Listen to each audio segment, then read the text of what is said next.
Hi friends, welcome to நிலை 360 Taylor. இந்த வீடியோவில் நம்ம என்ன பார்க்க போகிறோம் அப்படின்னா, டைம் எப்படி மேனேஜ் பண்ணுறது. வீட்டிலேருந்து தைக்கிற டெய்லர்ஸ் வந்து ப்ளவுஸ்லாம் நிறைய வருதுக்கா, என்னால் தைக்க முடியல, எனக்கு அந்தளவுக்கு டைம் இல்லை அப்படின்னு சொல்கிறவங்க கண்டிப்பாக இந்த வீடியோவை ஸ்கிப் பண்ணாமல் முழுசாக பாருங்கள்.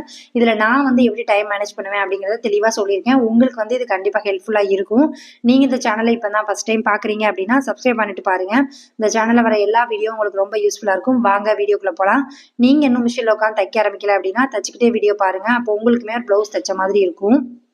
ஃபர்ஸ்ட் விஷயம் வந்து நான் என்ன யோசிப்பேன் அப்படின்னா, வீட்டு வேலையை ஃபர்ஸ்ட் நான் முடிச்சிடணும்னு நினைப்பேன். எப்பவுமே வீட்டு வேலையில பெண்டிங் வச்சுட்டு நான் தைக்க உட்கார மாட்டேன். மேக்ஸிமம் அதாவது 99% நான் அப்படிதான்.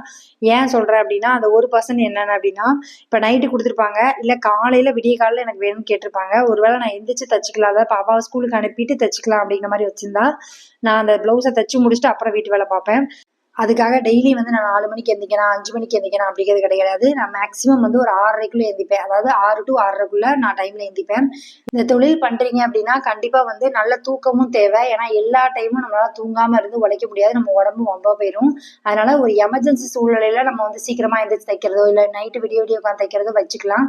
மற்றபடிக்கு மற்ற டைம் வந்து நீங்க ரெகுலரா ஒரு 9:30க்கு நான் தூங்க போறேன்னா அந்த 9:30க்கு தூங்குற மாதிரி தான் பிளான் பண்ணணும். அதுக்குள்ளதான் எத்தனை ப்ளவுஸ் தைக்கணும் அப்படிங்கிறத பிளான் பண்ணணும். என்னை பொறுத்த வரைக்கும் தைக்கிறதுக்கு கரெக்டான டைம் என்ன அப்படின்னா, பிள்ளைங்க ஸ்கூலுக்கு போயிட்டாங்க, வீட்டில் யாருமே இல்லை, நான் மட்டும் தான் இருக்கேன் அப்படின்னா கண்டிப்பாக ஒரு 10:30 11 மணிக்குள்ள மிஷினில் உட்கார மாதிரி பார்த்துக்கோங்க. நீங்கள் 1 hour ஒரு ப்ளவுஸ் தைக்கிறவங்களா இருந்தால் கூட 10 மணிலேருந்து 11 மணின்னு எடுத்துக்கிட்டா கூட 11லேருந்து 4 மணி வரைக்கும் டைம் இருக்குது. அதுக்குள்ளே உங்களால் எத்தனை ப்ளவுஸ் தைக்க முடியுமோ அதை தைச்சு வச்சிருங்க. மினிமம் வந்து என்னை பொறுத்த வரைக்கும் ஒரு 5 ப்ளவுஸாக தைக்க முடியும். நான் சொல்கிறது மினிமம். இதில் வந்து இடையில எந்திரிச்சிக்கலாம், சாப்பிட்டுக்கலாம், நம்ம வேலையும் பார்த்துக்கலாம். பார்த்துட்டு நீங்கள் தைச்சா கூட ஒரு 4 ப்ளவுஸ்லேருந்து 5 ப்ளவுஸ் கட்டாயம் தைக்க முடியும். நம்ம என்ன பண்ணுறோம் அப்படின்னா, நம்ம டைம் எங்கே வேஸ்ட் ஆகுதுங்கிறது தெரியாமையே நம்ம வந்து வேலை பார்த்துட்டு இருக்கோம். யாராவது ஃபோன் பண்ணாங்கன்னா 1 ஹவருக்கு மேலே உட்காந்து பேசுறது, அதுக்கப்புறமா ஃபோன் பார்த்துட்டே இருந்தால் டைம் போகிறதே தெரியாமல் உட்காந்துருக்குது. இந்த மாதிரி டயத்தில் தான் நமக்கு டைம் வேஸ்ட் ஆகுது. இன்னொன்று என்ன அப்படின்னா, ஃபோன் பார்க்கக்கூடாது, யார்ட்டையும் பேசக்கூடாதுங்கிறது என்னோட கான்செப்டும் கிடையாது.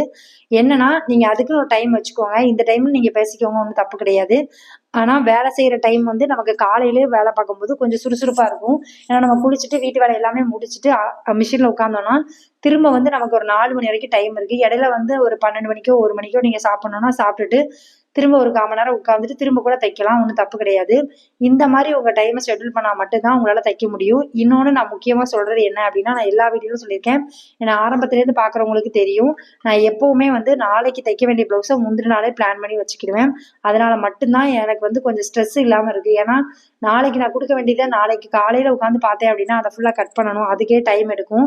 அதனால நான் ஈவினிங் மேலே என்ன பண்ணுவேன் அப்படின்னா, ஊக்கு வைக்கிற வேலை, என் பொண்ணு வந்ததுக்கு அப்புறமே அவளுக்கு எல்லா வேலையும் முடிச்சுட்டு ஊக்கு வைக்கிறது, கட் பண்ணி வைக்கிறது, இந்த மாதிரி வேலையை பார்த்துக்குவேன். இப்படிதான் என்னோட லைஃப் வந்து ரொட்டீனாக போயிட்டு இருக்கும். மேக்ஸிமம் என்னைக்காவது ஒரு நாள் தான் எங்கேயாவது போகிறோம், இல்லை எங்கேயாவது வெளியில் போக வேண்டிய சூழ்நிலை இருக்குது அப்படின்னா தான் என்னோட டைம் வந்து மாறும். மற்றபடிக்கு என் டைம் 10 மணிக்கு நான் டான் மிஷினில் உட்காந்துருவேன். அதே மாதிரி ஒரு 12:30க்கோ 1 மணிக்கோ சாப்பிடுவேன். சாப்பிட்டு ஒரு 1/2 hour இல்லை 1 hour எனக்கு தேவைப்பட்டாலும் 1 hour உட்காந்துட்டு அதுக்கப்புறமா நான் தைக்க ஆரம்பிப்பேன். 1லேருந்து கிட்டத்தட்ட 2லேருந்து 4 மணி வரைக்கும் டைம் இருக்குது. அதுலேயே நான் ஒரு 3 ப்ளவுஸ் தைக்கலாமா அப்படிங்கிற மாதிரி பார்ப்பேன். அந்த மாதிரி தைச்சிட்டு நான் வந்து வச்சிருவேன். அதுக்கப்புறம் வீட்டில் வந்து நம்ம அடுத்த வேலை இருக்கும். ஏன்னா பிள்ளைங்க வந்ததுக்கப்புறம் அவங்களுக்கு டீ காஃபி எதாவது போட்டு கொடுக்கணும், சாப்பாடுக்கு எதாவது கொடுக்கணும், அப்புறம் துணி துவைச்ச ட்ரெஸ் எல்லாத்தையுமே எடுத்து வந்து மடிச்சு வைக்கணும். இந்த மாதிரி வேலைலாம் பண்ணுவேன். பண்ணிட்டு அப்புறமா நான் தைச்ச ப்ளவுஸ் எல்லாமே ஊக்கு வைக்கிற வேலை தான் இருக்கும். முடிச்சுட்டு நான் மறுநாள் தைக்க வேண்டியதை கட் பண்ணி வைப்பேன். இப்படி நீங்கள் பார்த்துக்கிட்டீங்க அப்படின்னா கண்டிப்பாக உங்களுக்கு வந்து ப்ரெஷராக இருக்காது. நிறைய பேருக்கு என்னென்னா, அக்கா அந்த தொழில் நான் பண்ணுறேன், ஆனால் எனக்கு மண்டைக்குள்ளே வந்து எப்போ பார்த்தாலும் கஸ்டமரு, துணி இந்த மாதிரி தான் ஓடிட்டே இருக்குது அப்படிங்கிறத சொல்லுவாங்க. உண்மைதான். சில டைம் எனக்குமே அப்படிதான் இருக்கும். அது எப்போ அப்படி இருக்கும் அப்படின்னா, எனக்கு இந்த நாளைக்கு ப்ளவுஸ் கொடுக்கணும், ஆனால் நான் இன்னைக்கு வரைக்கும் தைக்காமல் இருக்கேன், நைட்டு தூங்க போகிறேன் அப்படின்னா கண்டிப்பாக இருக்கும். நான் என்ன பண்ணுவேன்னா, எனக்கு நாளைக்கு தான் கேட்டிருக்காங்க அப்படின்னா இன்னைக்கு நான் ரெடி பண்ணி வச்சிருவேன். வச்சாதான் என்னால் தூங்கவே முடியும். மேக்ஸிமம் வந்து தைக்கிற வேலை எல்லாத்தையுமே வந்து இப்போ நாளைக்கு என்ன கேட்குறாங்க அப்படின்னா, இன்னைக்கு வந்து நான் மேக்ஸிமம் ப்ளவுஸ் ரெடி பண்ண தான் ட்ரை பண்ணுவேன். ஏன்னா எதுக்கு நான் முந்தின நாளே தைக்கிறதுக்கு காரணம் என்ன அப்படின்னா, நான் ஒரு எமர்ஜென்சி அன்னைக்கு சூழ்நிலைக்கு நான் வேற எங்கேயோ போக வேண்டியது இருக்குது அப்படின்னா அன்னைக்கு நான் மாட்டிடக்கூடாது அப்படிங்கிறதுக்காக தான் எப்பவுமே வந்து அந்த பழக்கத்தை நான் ரொம்ப ரெகுலராக வச்சிருக்கேன். டேட் என்ன டேட் கேட்குறாங்களோ அந்த டேட்டுக்கு ஒரு நாள் முன்னாடியே நான் ரெடி பண்ணி வச்சிருவேன். அப்போ வந்து எனக்கு கொஞ்சம் ஃப்ரீயாக இருக்கிற மாதிரி இருக்கும். ஸ்டார்டிங்கில் வந்து அன்னைக்கு தான் தைப்பேன். இப்போ இன்னைக்கு கேட்குறாங்கன்னா இன்னைக்கு தான் காலையில் உட்காந்து தைச்சிட்டு இருப்பேன். அப்போது ஒரு ப்ரெஷர் இருக்கும். நாளைக்கு எப்போ வருவாங்கன்னு தெரியாது. கஸ்டமர் காலையில் வருவாங்களா, மதியம் வருவாங்களா, இல்லை ஈவினிங் வருவாங்களான்னு தெரியாது. ஃபோன் பண்ணி கேட்கணும், அக்கா நான் 1 hour கழிச்சு கூப்பிட்றேன், அப்போ வாங்க அப்படின்னு சொல்லணும். இந்த மாதிரி பல விஷயம் இருக்குது. அதனால தான் நான் முன்னாடியே ப்ரிப்பேர் பண்ணி முன்னாடியே வந்து தைக்கிறது. இந்த மாதிரி நீங்களும் பாருங்கள், கண்டிப்பாக உங்களால் தைக்க முடியும். அதே மாதிரி ஏக்கா நான் வந்து கரெக்டாக தாங்க வேலை பார்க்குறேன், எல்லாமே கரெக்டாக பண்ணுறேன், ஆனால் எனக்கு தைக்கிறதுக்கு நேரம் இல்லை அப்படின்னு சொல்கிறவங்க எந்த இடத்துல உங்கள் டைம் வந்து வேஸ்ட்டாக போகுது அப்படிங்கிறத பாருங்கள். ஏன்னா ஒரு சிலர் வந்து ஃபோன் பேச ஆரம்பித்தாங்க அப்படின்னா எப்போ வைக்கிறாங்கன்னே தெரியாது, 1 ஹவருக்கு மேலே போயிட்டுருக்கும். ஒரு சிலர் ஃபோன் பார்க்க ஆரம்பித்தாங்க அப்படின்னா நமக்கு வந்து நம்ம வேலையெல்லாம் மறந்துட்டு நம்ம அதிலேயே வந்து அடுத்ததுன்னு பார்த்துட்டே இருப்போம். அந்த மாதிரி இருக்கக்கூடாது. ஏன்னா நம்ம வேலையும் நடக்கணும், நமக்கு ஒரு தொழில் இருக்குது, அந்த தொழிலை வந்து கரெக்டாக கொண்டு போகணும் அப்படின்னா நம்ம வேலை கரெக்டாக நடந்தால் மட்டும்தான் நம்ம கஸ்டமரும் அதிகமாக வருவாங்க, நமக்கு நிறைய வருமானம் கிடைக்கும். அப்போ அதுக்கு நம்ம என்ன பண்ணணும் அப்படிங்கிறதான் பார்க்கணும். அதே மாதிரி நீங்கள் வந்து ஒரு நாளைக்கு இத்தனை ப்ளவுஸ் தான் என்னால் முடியுது அப்படின்னா அந்த ப்ளவுஸ்க்கு மேலே வாங்காதீங்க. ஏன்னா நம்ம வந்து ஒரு ப்ளவுஸ் எக்ஸ்ட்ரா வாங்கிட்டா பிரச்சனை இல்லை. ஒரு நாளைக்கு நான் எப்போவுமே 3 தாங்க தைப்பேன், இன்னைக்கு வந்து 5 ப்ளவுஸ் வாங்கி வச்சிருக்கேன் அப்படிங்கும்போது ஒரு பதட்டம் இருக்கும். அதில் நான் தச்சிருவோம், நான் இல்லைன்னு சொல்ல மாட்டேன். ஆனால் என்ன பிரச்சனை ஆகும் அப்படின்னா ஒரு வேலை தைக்க முடியல அப்படின்னா நம்ம அந்த கஸ்டமர்கிட்ட மாட்டிடுவோம். அதனால் உங்களுக்கு இன்க்ரீஸ் பண்ணணும் அப்படின்னா ஒன்றா இன்க்ரீஸ் பண்ணுங்கள். இன்றைக்கி நான் 3 தைக்கிறேன், இந்த மாதம் ஃபுல்லாக நான் 3 தான் தைச்சிட்ருக்கேன் அப்படின்னா நாளைக்கு ஒரு அரை ப்ளவுஸ் எக்ஸ்ட்ரா தைக்கிற மாதிரி நமக்கு டைம் இருக்கா, நம்ம டைம் வந்து அதுக்கு செட் ஆகுதா அப்படிங்கிறத பாருங்க. அதே மாதிரி எப்பவுமே வந்து ஒரு ப்ராப்பரா டெய்லி வந்து எழுதுற பழக்கம்லாம் கொண்டு வாங்க. ஏன்னா உங்க லைஃப்ல வந்து ரொம்ப இம்பார்ட்டன்டான விஷயம். நம்ம ஒரு வேலை நாளைக்கு பண்ணணும் அப்படின்னா முந்தின நாளே வந்து எழுதி வச்சுக்கிறது ரொம்ப நல்லது. இந்த வேலை நான் இன்னைக்கு பண்ணணும் அப்படிங்கிறத எதுக்கு சொல்றேன் அப்படின்னா அதை பார்க்கும்போது நமக்கு தோணும் இது எது நீங்க பண்ணிடணும் அப்படிங்கிற மாதிரி. ஏன்னா நமக்கு வந்து நம்ம தனியா உட்காந்து தைக்கிறதுனாலே என்னமோ வந்து சில டைம் வந்து என்னடா போட்டு தச்சுக்கிட்டு அப்படிங்கிற மாதிரிலாம் தோணும். எனக்குமே தோணிருக்கு. அப்ப என்ன பண்ணுவேன் அப்படின்னா என்னை டைவெர்ட் பண்றதுக்கு ஒரு டீ போட்டு குடிப்பேன், இல்லை ஒரு பாட்டு கேட்டு தைப்பேன். அந்த மாதிரி நானே என்னை டைவெர்ட் பண்ணிக்கிடுவேன். அதுக்காக எப்போ எனி டைம் நான் சுறுசுறுப்பாக இருப்பேன் அப்படின்னா கிடையவே கிடையாது. ஏதோ ஒரு இடத்துல எனக்குமே அந்த இது வரதான் செய்யும். அப்போ வந்து எனக்கு நான் என்ன பண்ணால் எனக்கு சரியாயிரும் அப்படிங்கிற மாதிரி நான் யோசிச்சு அதை பண்ணுவேன். எல்லாருக்குமே அந்த தொழில் தெரிஞ்சிருக்கா அப்படின்னு கேட்டால் கிடையாது. இப்போ தச்சு படித்த எல்லாருமே தைக்கல் தொழிலில் வந்து நல்லா பெருசாக வர்றாங்களா அப்படிங்கிறதும் கிடையாது.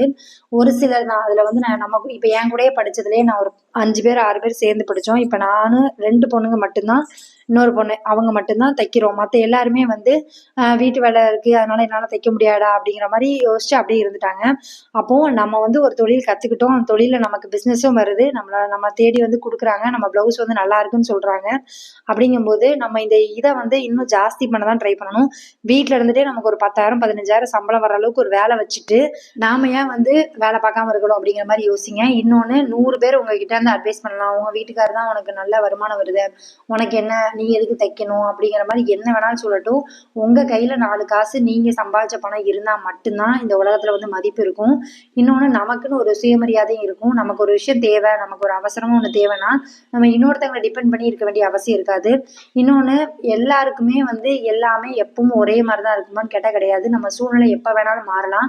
அதுக்கு தக்கன நம்ம அடாப்ட் ஆகணும் அப்படின்னா நம்ம கையில் ஒரு தொழில் இருக்கணும். ஏன்னா நான் எப்பவுமே சொல்கிற மாதிரி நம்ம வந்து இன்னைக்கு நல்லா இருக்கும், இல்லை இன்னைக்கு வந்து கஷ்டப்படுறோம், நாளைக்கு நல்லா இருக்கும் அப்படிங்கிற நம்பிக்கையில் தான் நம்ம ஓடுவோம். அதே மாதிரி என்ன சூழ்நிலை வந்தாலும் சமாளிக்க முடியும் அப்படின்னா நம்ம உழைக்கிறதுக்கு ஒரு தொழில் இருக்கணும். அப்போனா நம்ம எந்த சூழ்நிலைனாலும் நம்மளால கடந்து வர முடியும். அதனால உங்களுக்கு கையில் தொழில் இருக்குது, எனக்கு டைம் இல்லை அப்படின்னு சொல்லி நீங்கள் உங்கள் நேரத்தை வேஸ்ட் பண்ணாமல் அந்த டைமை நம்ம எப்படி சேவ் பண்ணுறது, எப்படி வந்து நம்ம அதில் வந்து நம்ம கொஞ்சம் கொஞ்சமாக வந்து நம்ம பிஸ்னஸை டெவலப் பண்ணுறதுன்னு பாருங்கள். எனக்கு பொறுத்த வரைக்கும் நீங்கள் ஒரு பேப்பர் எடுத்து டெய்லி ஒரு நோட்டில் எழுத ஆரம்பிச்சிங்கனாலே மேக்ஸிமம் உங்கள் வேலை வந்து டெய்லி உள்ள வேலை வந்து டெய்லி முடிஞ்சிடும். அதை பார்க்கும்போதுலாம் நம்ம அந்த வேலை பார்க்கணுங்கிறது தோணும். அதனால கண்டிப்பாக வந்து உங்கள் வருமானம் எவ்வளவு, டெய்லி வந்து எத்தனை ப்ளவுஸ் தைக்கிறீங்க, யாரு எவ்வளோ கொடுக்கணும், நம்ம யாருக்கு கொடுக்க வேண்டியது இருக்கா, எல்லா டீட்டெயிலுமே எழுதி பழகுங்க. ஒரு வேலையை முந்தின நாளையே வந்து ப்ரிப்பேர் பண்ணி செஞ்சோம் அப்படின்னா கண்டிப்பாக நம்மளால் வந்து இந்த தொழிலில் நிறைய சம்பாதிக்க முடியும். என்னாலலாம் முடியாதுக்கா, எனக்கு 5 ப்ளவுஸ் 6 ப்ளவுஸ் தான் தைக்க முடியாது, நான் 1 தான்க்கா தைப்பேன், 2 தான் தைப்பேன் அப்படிங்கிற மாதிரி இருக்கிறவங்க கண்டிப்பாக வந்து உங்களால் முடியும். நீங்கள் ட்ரை பண்ணி பாருங்கள். ட்ரை பண்ணாமே நம்ம எதுவும் முடியாதுன்னு சொல்ல முடியாது.